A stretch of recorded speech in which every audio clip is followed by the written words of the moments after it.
are actually diving a little bit away from tech.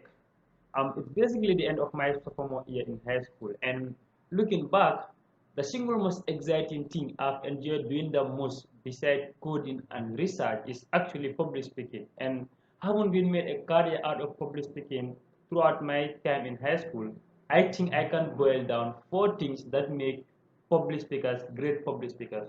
So actually first of all, why should you even listen to me? I'm Cherno. I just finished my high school from Nusrat Senior Secondary School, and throughout my high school I served as the president of the Nusrat ICT club. And in that club I've been giving weekly meetings every Tuesday. I've made presentations on the assembly ground of 100 plus students.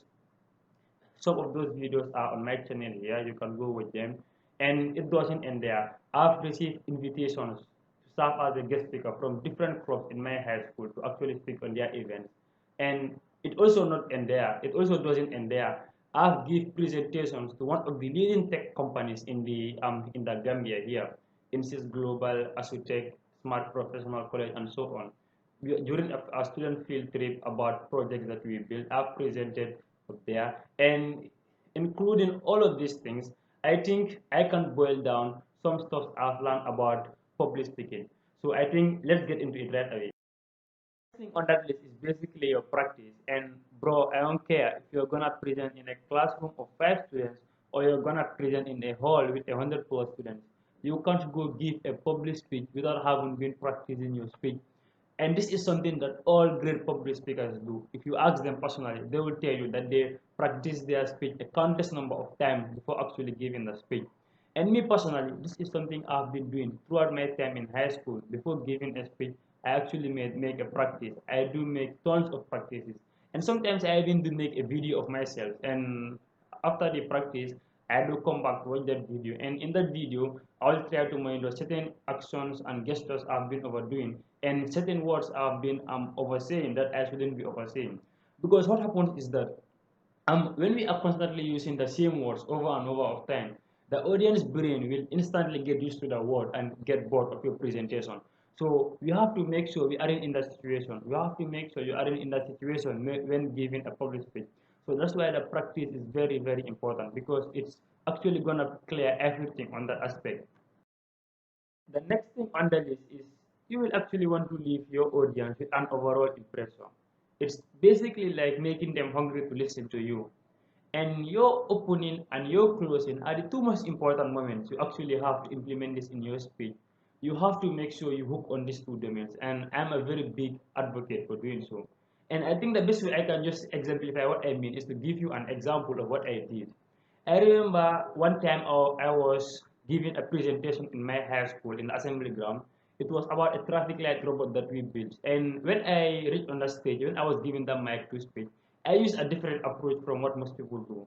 How I start my speech was actually with a hook to ask a question. And I remember asking something like, by a show of hands, how many of you have ever wondered how the traffic lights have been operated? And they were just silent. They were like, yo, what is this boy up to? So this is something that just grabbed their attention. And I remember the other time I was also invited as a guest speaker to speak in one of my high school's club called the press club to speak on their event as a guest speaker. And I started with something just a similar hook. I actually couldn't remember what the hook was, but it was just a similar hook.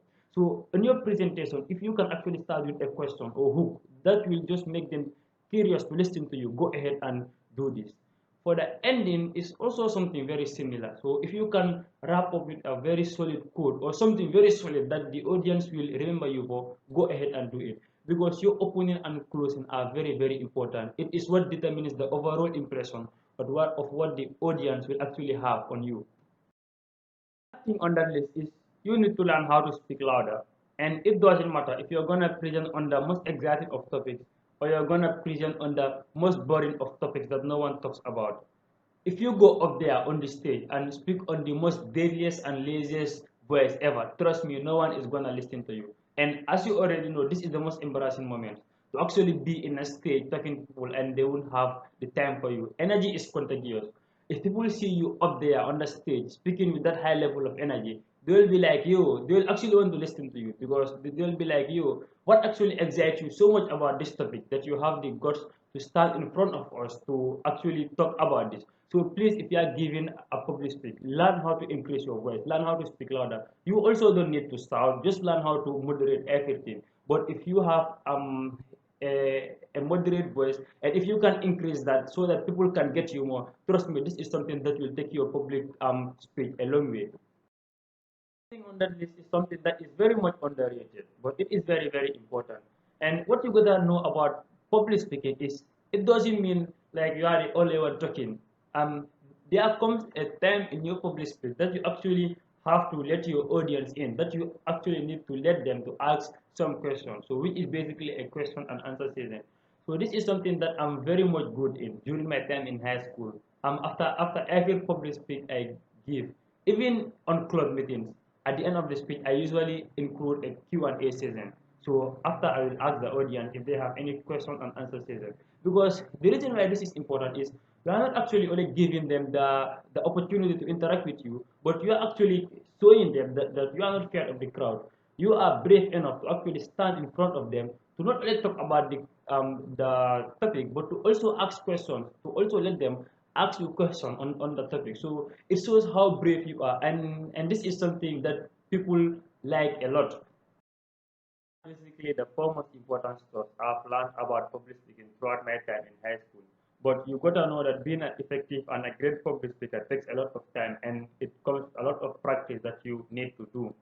One additional tip I forgot to mention is we all experience anxiety and fear while giving a speech, or sometimes before even giving the speech. One way I often use to combat this is to actually change my perspective. So before, instead of having a perspective of being afraid of going to the crowd, I actually change it to being excited to go to the crowd. So this is something that might not make sense, but it is something possible, and it is something that will really help you if you can change your perspective. So this is it about the public speaking video. So if you enjoyed the video, please forget to subscribe if you have not, and hit the like button to push my YouTube's algorithm. So till then, bye.